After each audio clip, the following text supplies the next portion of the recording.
Се очекува Трајко Велјановски конститутивната седница на собранието да ја свика в петок. Со неа треба да председава највозрасниот пратеник во овој состав на парламентот, а тоа е Бранко Маноиловски од ДУИ.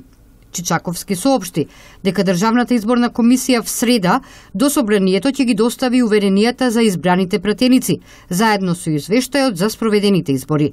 Доколку до истиот термин бидат готови и конечните резултати од изборната единица 6, ќе ги достават и уверенијата за пратениците избрани во оваа изборна единица. Од кабинетот на Трајко Велјановски велат дека ќе биде испочитуван рокот за одржување на конститутивната седница, кој истекува в сабота, а точниот датум на одржување на оваа седница ќе биде познат откако ќе ги добијат уверенијата за освоените пратенички мандати.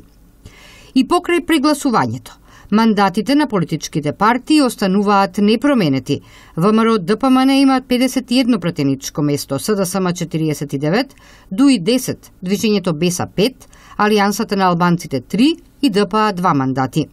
Ако на 31 декември се одржи конститутивната седница, има рок од 10 дена председателот на државата да го врачи мандатот за формирање на влада, односно до 11 јануари.